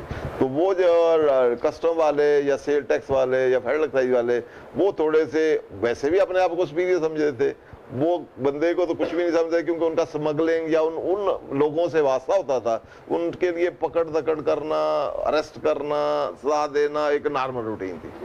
तो इसलिए जब नॉर्मल थी, जब वो इनके साथ मिले जुले हैं तो आपस में वो मिसमैच हुआ है, तो वो उन्होंने अपने वाले सारे असूल जो हैं इधर ला के शुरू किया। अभी इनकम टैक्स में भी जो आई थी क्रिमिनल प्रोविजन, ये उनका ही इंडक्शन है, पुराने वाले तो कोई भी नहीं, कभी नहीं आज तक ये FIR नहीं हुई इनकम टैक्स में, ये तो वैसे ही रिजॉल्व हो जाते थे। अपील शपील है, आगे तक करें आप, उसकी जरूरत नहीं है, रिकवरी सारे मैटर। तो ये सारे वो ये सारी उनकी नई इंडक्शन है, ठीक है। तो जब से हुआ है अभी तक ऐसा ऐसा। दूसरा ये है कि जितने लोग इनकम टैक्स वाले हैं उनको सेल टैक्स और फेडरल एक्साइज का नॉलेज इतना नहीं है, वो डिपेंड करते हैं एडिटरों पे। और इसी तरह जो सेल टैक्स इनकम टैक्स वाले ऊपर आ जाते हैं कमीशन, तो नीचे वो इंस्पेक्टरों पे डिपेंड करते हैं, तो खुद उनको नॉलेज इनकम टैक्स का नहीं है। ये ऐसा ऐसा 15-20 साल बाद वो फिर आपस में यूज टू हो जाएंगे, नॉलेज आ जाएगा फिर आगे। दूसरा ये है कि सारे इंडक्ट हो, प्रॉपर हो, प्रोफेशनलिज्म हो, तो फिर अच्छा ठीक हो सकता है, उम्मीद कर। इसी से रिलेटेड सवाल सर ये भी है कि वफाक कोई कानून बनाता है या सूबा कोई कानून बनाता है इस फिस्कल लॉ के मुताबिक, तो क्या उसकी टैक्स रिकवरी दूसरे सूबे या किसी ऐसी अथॉरिटी या ऐसी गवर्नमेंट दूसरी को दे सकता है? जैसे इन्होंने सर्विसेज के बनाए थे पर वफाक को इख्तियार दे दिया। ठीक है, वो तो मैंने अभी भी वो अभी मैंने नहीं, डेलीगेशन तो सेपरेट है। अभी हमने एक इसमें पढ़ा था 144 आर्टिकल ना, जिसमें सूबा चाहे तो अपनी कंसेंट दे सकते हैं कि मेरा लॉ पार्लियामेंट बनाए, ठीक है। तो लॉ भी बना सकता है, कलेक्शन तो किसी को भी दी जा सकती है ना, कलेक्शन तो इवन हर लॉ में ही, ये हमारा इनकम टैक्स लॉ है तो रिकवरी में ये तो रेवेन्यू जो डिस्ट्रिक्ट वाले तहसीलदार हैं वो भी रिकवरी कर सकते हैं, ठीक है। वो सारे मैयर जो पुराना था कि आपका रेवेन्यू जो होते थे ज़मीनों वाले और कुर्की शुर्की ये रेवेन्यू वो कर सकते सारे। तो सारे जितने भी हमारे फिस्कल हैं सारों में पावर है, वो किसी के लिए, बल्कि इवन आप डेटर क्रेडिटर से कह सकते हैं वो ले कर ले। तो रेवेन्यू मैयर जहाँ तक कलेक्शन मैयर्स है ना, वो बहुत ब्रॉडन है। लेवी और बात है, कलेक्शन मैयर तो किसी को भी दे सकते हैं। इवन अगर आप पुराने हों तो आप वकीलों को भी वो अपॉइंट कर देते थे, अभी तो आजकल तो नहीं है। पहले जो रिकवरी अफसर जो है वकील होते थे, तो वो उन्होंने 8-10 बंदे रखे होते थे, तो 7 क्लाशनकोफ वाले लिए होते थे, टैक्स वकीलों के आपस में ही आ जाते थे, कभी कभी वो टैक्स पेयर के आपस में चले जाते। उनके बाद 30 लेटर होती थी कि मैं रिकवरी अफसर हूँ, मुझे आज जून जुलाई मई जून में तो आम आते थे, तो अब तो कई सालों से नहीं है। तो लेकिन पहले ये होते थे, पावर अच्छी थी, भारी ज़िम्मेदारी वापस ले ली, ठीक है। तो इसलिए सही कहते वकीलों ने बड़ा काम उस वक्त किया होता, वो उसमें अपना उनकी फीस परसेंटेज में पता नहीं क्या होती थी, पर मुझे नहीं पता। पर मेरे ऑफिस में मुझे याद है कि 2-3 दफ़ा वो आए थे, उन्होंने कहा थे फलां फलां आपके क्लाइंट है, कुछ ले दो यार उनसे, टैक्स चेक जमा करा दो। हम करवा भी देते थे, उनको कहते यार इतना आउटस्टैंडिंग है इसमें से इतना जमा करा, बाकी अगली दफ़ा सही। तो ओबलाइजिंग भी करते थे, वो भी हमारे दोस्त ही होते थे खुला भी, तो हर साल वो आ जाते। सर इसमें एक सवाल, इसलिए रिकवरी मैयर जो है ना किसी को भी किसी ठीक। इसमें एक सवाल है कि आपने बताया कि आर्टिकल के तहत सिर्फ पार्लियामेंट जो है टैक्स लगा सकती है, तो सर जो ऑर्डिनेंस है, क्या जो प्रेसिडेंट है ये पार्लियामेंट का ही पार्ट गिना जाता है या ये डिफरेंट? और बेसिकली इसको पार्लियामेंट ही समझा जाता है, ठीक है ना। वो प्रेसिडेंट उसका पार्ट है, तो उसका वो ऐसे ही समझा जाता है जैसे पार्लियामेंट डीमिंग का पर यूज करते हुए उसको पार्लियामेंट ही समझा जाता है। और उसका टेम्पररी लेजिस्लेशन होती है, और वो जब वो पीरियड ख़त्म होता है या उससे पहले जब उसको प्लेस करते हैं बिफोर द, अगर सेशन इन नहीं है, जब सेशन इन होगा तो उसको प्रायोरिटी पे उसको जब ले डाउन करेंगे तो that will be deemed as a bill. जैसे बिल असेंबली में पेश किया जाता है, वो ऑर्डिनेंस एज ए बिल बन जाएगा, तो बिल पेश कर दिया जाएगा, वो फिर आगे पार्लियामेंट अप्रूव कर देगी तो एक्ट बन जाएगा, अगर डिसअप्रूव कर दे खत्म हो जाएगा। अगर वो पीरियड में अगर आप ना करें 120 दिन में, वो वैसे एक्सपायर्ड हो सकता है, वापस भी लिया जा सकता है, फर्दर भी उतने दिनों के लिए एक्सटेंड भी प्रेसिडेंट कर सकता है। वो टेम्पररी लेजिस्लेशन की to meet the emergent need of the country कि असेंबली लॉ नहीं बना सकती, तो उस लिए उस प्रेसिडेंट को पावर दी हुई है, वो एज ए पार्लियामेंट ही ट्रीट होता है। और वो जो ऑर्डिनेंस बना होता है जब वो पेश होता है बिफोर द पार्लियामेंट, वो एज ए बिल ट्रीट होगा, ठीक है। सर टैक्स लगाना पार्लियामेंट का इख्तियार हो गया सोलली, जो फीस, सेस, पेनल्टी या इस नोइज़ के दीगर हैं, क्या ये भी पार्लियामेंट के जरिए ही अप्रूव होना लाजम है या इनके ऊपर सबऑर्डिनेट लेजिस्लेशन जो वैसे तो पावर दी जा सकती है? अभी मैंने जब पहले लेक्चर दिया तो उसमें मैंने एक्सटेंट ऑफ फेडरल गवर्नमेंट की अथॉरिटी की है, ठीक है ना। इसी तरह एक्सटेंट ऑफ प्रोविंशियल गवर्नमेंट की अथॉरिटी की, तो वो भी इसके रिलेशन से लाभ बना सकते हैं। मुस्तफा एम्पेक्स में यही होल्ड हुआ था कि क्या फेडरल गवर्नमेंट कोई लेवी लगा सकती है या नहीं लगा सकती।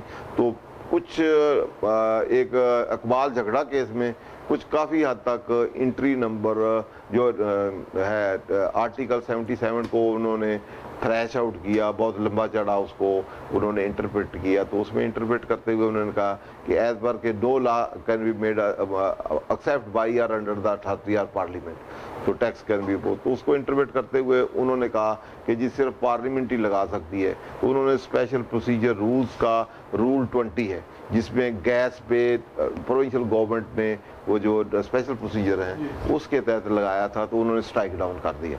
कोर्ट ने स्ट्राइक डाउन कर दिया कि प्रोविंशियल गवर्नमेंट भी नहीं लगा सकती। उसके बाद उन्होंने फिर अमेंडमेंट की, उन्होंने कहा थ्रू SRO या सर्कुलर SRO नहीं लग सकता। उन्होंने फिर लॉ में अमेंडमेंट कर दी, सेक्शन 3 में डाल दिया कि इस तरह अगर उसमें सेक्शन 3 जो चार्जिंग सेक्शन है उसमें उसकी रेट नंबर प्रोसीजर डिस्क्राइब कर दिया जाए फिर लग सकता है। अलहदा पूरा प्रोसीजर किसी SRO में नहीं कर सकता। अगर पार्लियामेंट चाहे तो वो लेजिस्लेशन का जो चार्जिंग सेक्शन है उसमें लगा के उसका प्रोसीजर कुछ रेट या अमाउंट या वो जो बेसिक कंटेंट्स हैं चार्जिंग के वो उधर डिस्क्राइब कर दे, और बाकी पावर जो है आगे किसी दी जा सकती है। तो अभी पहले तो ये होल्ड हुआ था, लेकिन जो मुस्तफा एम्पेक्स में उन्होंने कहा जी जैसे वो मैंने अभी आर्टिकल कहा कि 97 और वो उसके तहत प्रोविंशियल गवर्नमेंट जो है अंडर द रूल्स जो हैं जितने बिजनेस रूल्स हैं उसका आर्टिकल डिफरेंट है, जिसके तहत उसने प्रपोजल देनी है ये वो। और ख़ुद भी अभी रेगुलेटरी ड्यूटी मेरे पास अभी आया था, ये रेगुलेटरी ड्यूटी लगी है डिफरेंट पे, तो फेडरल गवर्नमेंट ने लगाई है। तो फेडरल गवर्नमेंट को सेक्शन जो 18 है उसके तहत एडिशनल ड्यूटी जो कस्टम का है, एडिशनल ड्यूटी जो है रेगुलेटरी ड्यूटी जो है उसको पावर है। तो लेकिन उसी फेडरल गवर्नमेंट को उन्होंने इंटरप्रेट किया था कि फेडरल गवर्नमेंट जो है वो इंडिविजुअल प्राइम मिनिस्टर नहीं है, ना ही वो कोई सेक्रेटरी है, ना ही कोई मिनिस्टर है, बल्कि एज ए कलेक्टिव एंटिटी है। वो कलेक्टिव एंटिटी जो है वो जो फेडरल गवर्नमेंट है उसके पास पावर है। वो बेसिक फंडामेंटल पावर जो है ओरिजिनल पावर है उसके पास पार्लियामेंट के पास, पार्लियामेंट में ही लगाना है कि वही लगाए, कोई और एग्जेक्टिव लगाए ही ना, उसकी पावर है, क्योंकि सप्रेशन ऑफ पावर भी है कि पार्लियामेंट जो है, जो इलेक्टेड लोग हैं वो टैक्स लगाएं, और जो एग्जेक्टिव हैं वो उनका काम इन्फोर्स करना और कलेक्ट करना है, कोर्ट का काम जो है वो इंटरप्रेटेट करना है। तो इसलिए एग्जेक्टिव को ये ज़्यादा पसंद नहीं किया जाता कि वो लगाए, लेकिन टेम्पररी अगर उसकी बेसिस कंटेंट्स जो हैं वो दे दिए जाए लेजिस्लेट में तो वो फिर लगा सकता है। तो इस पे भी डिफरेंट इंटरप्रिटेशन है। जैसे हमने कहा no tax can be impose except by and under the, अब अंडर का वर्ड और बात है, बाय का मुराद सिर्फ पार्लियामेंट लगा सकती है, अंडर का मुराद वो अथॉरिटी आगे भी दे सकती है, ठीक है। बाय एंड अंडर, बाय और अंडर की बात है, इसको कोर्ट ने तो इंटरप्रेट किया कि नहीं कर सकता, बाद दफा ये भी किया कि कर सकता है, और ये फेडरल गवर्नमेंट कर भी रही है उसी चीज को ना। तो बाय और अंडर की वजह से इंटरप्रिटेशन में फेडरल गवर्नमेंट जो है वो कर रही है, लेकिन ये मुसवा मैक्स में होल्ड कर दिया कि फेडरल गवर्नमेंट लेवी जितनी भी है या इम्पोजिशन ऑफ टैक्स है, other than federal government lower कोई नहीं लगा सकता, उसके अलावा लोअर भी लगा रहे हैं। अब FBR है वो भी डिफरेंट जगह, FBR विद जगह जगह अमेंडमेंट आई, अभी भी आई है, FBR with the approval of federal minister, अभी भी आई है बजट में। तो अभी मैंने इसी तरह फेडरल एक्साइज में लगा हुआ है, उसमें सेक्शन 7 का सेक्शन 2 है, उसमें उन्होंने पहले फेडरल गवर्नमेंट के पावर थी, फिर उसने दी है, ये हमने चैलेंज की हाई कोर्ट में, तो ये पहले भी चैलेंज हुई थी, ये अभी तक प्रोसेस में है। अच्छा सर, इसको डिटरमिन कौन करेगा? मतलब फेडरल गवर्नमेंट ने लगाई है ना, ये रेगुलेटरी ड्यूटी की बात है, तो डिटरमिन कौन करेगा कि फेडरल गवर्नमेंट का कैबिनेट का इजलास हुआ था, उन्होंने सबने साइन किए हैं नहीं, जैसे ये अभी अप्लाई तो 1 जून से लेकिन साइन ऐसा नहीं अवेलेबल था। सुन ले बात, इसके लिए आर्टिकल है 99 आर्टिकल ऑफ द कॉन्स्टिट्यूशन है, जिसके तहत रूल फ्रेम हुए हैं, बिजनेस रूल 1973। उसमें कोई भी काम जो फेडरल ट्रांजैक्शन एग्जीक्यूट होना है उसके लिए उसका सेक्शन 5 है, 16A है, 16A में लिखा हुआ है, 16 में लिखा हुआ है कि आपका जो भी प्रपोजल ऑफ लेजिस्लेशन होगी, या आप अमेंडमेंट होगी, रिमिशन होगी, रिपील होगी, या रेगुलेशन ऑफ टैक्स होगी, तो वो ये जो डिफरेंट डिपार्टमेंट हैं वहाँ से ओरिजिनेट होगी। ओरिजिनेट के बाद उसका प्रोसीजर जो उसमें रूल 18 है उसके तहत गवर्न होगा, और 17 के तहत वो पुट अप होगा बिफोर द फेडरल जो कैबिनेट बैठती है, और फिर उसको कंसीडर करेगी। पहले जो उसका हेड होगा डिपार्टमेंट का जो है, उसका सेक्रेटरी या वो सारे उसको एक्यूमुलेट करेंगे, रिव्यू करेंगे, रिव्यू करके अगर फाइनेंस मिनिस्ट्री है, कॉमर्स मिनिस्ट्री है, जहाँ से ला जाना है तो वो पहले करेंगे, फिर लॉ मिनिस्ट्री को भी दिखाएंगे, जो रेलेवेंट ओरिजिनेट होगा प्रपोजल बनेगी, फिर लॉ मिनिस्ट्री के पास जाएगी, फाइनेंस मिनिस्ट्री का फाइनेंशियल है तो उनके पास जाएगी, कॉमर्स का है तो वहाँ से जाएगी, वहाँ से फिर वो उनका जो सेक्रेटरी हेड होगा उस डिपार्टमेंट का वो पुट अप करेगा बिफोर द कैबिनेट में फिर फेडरल मिनिस्टर हैं, प्राइम मिनिस्टर हैं, वो फिर उसको एग्जामिन करेंगे, एग्जामिन करके उसको चेक करेंगे, वो फिर अगर वो प्रपोजल देनी होगी पार्लियामेंट को तो बजट उधर भेज देंगे, खुद लगानी होगी तो खुद ऐसा कर देंगे, और अगर आप चैलेंज करते हैं कि ये पार्लियामेंट ने किया है या नहीं किया तो आप कोर्ट जाएंगे, कोर्ट वो रिकॉर्ड मंगा लेगा, वो पेश कर देंगे।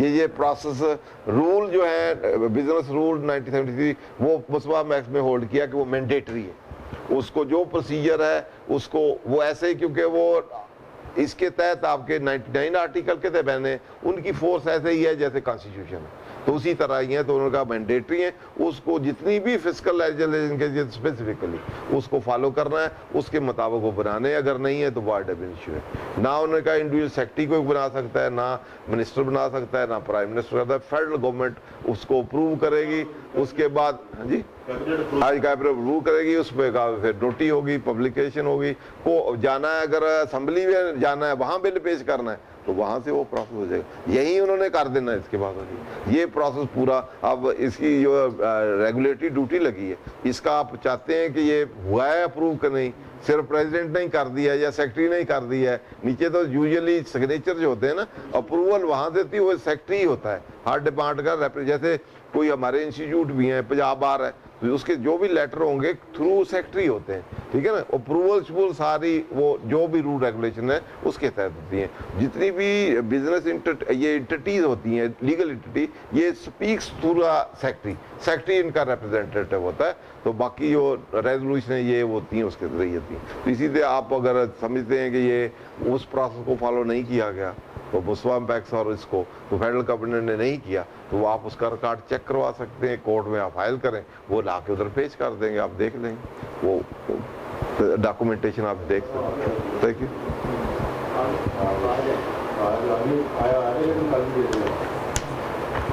जी कोई और सवाल जी? आज के टॉपिक के मुतालिक सवाल तो ये बहुत सारे जो आज के टॉपिक के मुतालिक खास कर जीआईडीसी की जो जजमेंट थी इस गैस इंफ्रास्ट्रक्चर डेवलपमेंट, जी वो सर्विसेज वाली थी ना, जिस तरह फीस की थी, लेवी जो फी और लेवी की थी ना, तो उसी में उन्होंने कहा ना जो फीस और टैक्स को अलहदा, पर्पजफुल था ना। हाँ जी वही मैंने कहा, जहाँ फीस और पहले टैक्स को अलग देख लेना क्या है। जब फीस होती है जहाँ गवर्नमेंट ने कोई सर्विसेज रेंडर करनी हो और सर्विसेज रेंडर करके उसके अगेंस्ट कोई अमाउंट कंसिडरेशन लेनी हो और वो स्पेसिफिक पर्पज के लिए हो और पर्पज के साथ उसकी एलोकेशन का भी स्पेसिफिक पर्पज हो, स्पेसिफिक किसी क्लास या सेक्टर या ग्रुप के लिए हो। जरूरी मैथमेटिकली जरूरी नहीं है कि इस बंदे के लिए जितना लिया उतनी जितनी सर्विसेज दी है उतना ही इसे लें। इस इलाके को, इस ग्रुप के लिए कलेक्टिवली कोई बेनिफिट देना है, उससे उसके एंगेज कोई चीज लेनी है। ये पर्पस और आपकी जो मोड ऑफ एलोकेशन है वो स्पेसिफाइड और ग्रुप या सेक्टर या वो क्लास ऑफ पर्सन वो स्पेसिफाइड हो, तो ये होती है फीस। टैक्स के लिए कोई पर्पज भी स्पेसिफाइड नहीं है कि गवर्नमेंट की चाहे मर्जी जहां मर्जी उसको इस्तेमाल करे, और ना ही को मोड ऑफ एलोकेशन है, गवर्नमेंट जिसको चाहेगा जिससे ली है उसको बताना या स्पेसिफिक नहीं है। तो इसलिए वो कंपल्सरी एक्सेप्शन आप बनी है फ्रॉम द पब्लिक। यहाँ तो आपको सर्विस भी देनी, वहाँ वैसे एक सर्विस क्योंकि गवर्नमेंट पैसे लेती है तो उसका ऑब्जेक्टिव वेलफेयर ही होता है। को कितना बजट आर्मी को देना है, कितना एजुकेशन को देना है, कितना मेडिकल को देना है, कितना इंफ्रास्ट्रक्चर को देना है, उसकी अपनी मर्जी है। वो एक कंसोलिडेटेड फेडरल फंड होता है, उसमें चला जाता है, ठीक है। और स्पेसिफिक अलहदा सेटअप पार्ट नहीं रखा जाता। ये फीस जो है सेपरेट पार्ट रखी जाती है और जिस पर्पज के लिए उस पर्पज पे ही इस्तेमाल होती है और उन लोगों के बेनिफिट के लिए होती है। बस ये है कि मैथमेटिकली नहीं है कि जितना लिया है उतनी उसको सर्व दी जाए, ये हो भी नहीं सकता। तो बाज़ दफ़ा इस इलाके के लिए की है तो किसी बंदे से ले ली, बाज़ दफ़ा वो इधर से शिफ्ट होगा कहीं और, तो ज़रूरी नहीं अब वहाँ जाके उसको सर्विस दे, ठीक है। तो सर्विसेज उस पर्पज, एलोकेशन और स्पेसिफिक ग्रुप और उनके लिए। इसमें दुरानी इस्लामिक्स भी है और भी बहुत से हैं, जीआईडीसी भी है और उसके अलावा ये वर्कर वेलफेयर फंड वाला भी इसमें हुआ था कि फीस है तो कि टैक्स है, ये सारे इसी में इसी में फिर आगे जो मैंने इसी में आगे वो सारी जितनी लेजिस्लेटिव लिस्ट है, करंट है, दूसरी है क्या पावर्स हैं, ये सारी उसी में इन केसेस में डिस्कस हुई। इन 4-5 केसेस को अगर आप पढ़ लें जो मैंने बताए हैं तो इसमें आपको कॉन्स्टिट्यूशनलिटी भी, फंडामेंटल राइट भी कब करनी है, पावर ऑफ लेजिस्लेशन, क्लासिंग, काफ़ी चीज़ें आपको और ओवरऑल आप जितनी फिजिकल लेजिस्लेशन है उसको समझने के लिए ये, बल्कि वो जो एलाई काटन है बहुत लेंथी जजमेंट 100-200 पेज की है और बहुत सारे इशू जो हैं वो उन्होंने डिस्कस किए हैं। Thank you. आज का हमारा टॉपिक था power of legislation, classification and limitations. इस पर काफ़ी जो है तफसील से हमारे उस्ताद मचा सुकेरा साहब ने रोशनी डाली। उम्मीद है कि सारे दोस्त जो इस टाइम मौजूद हैं, जो ये वीडियो सुनेंगे, तो इस पर हमें अपनी राय कमेंट्स इंशाल्लाह ज़रूर देंगे ताकि आइंदा से हम इसको और बेहतर कर सकें। आज के लिए बहुत शुक्रिया। इंशाल्लाह अगली जुमेरात 9 से 2021 के ऊपर इंशाल्लाह हम फिर हाथ होंगे।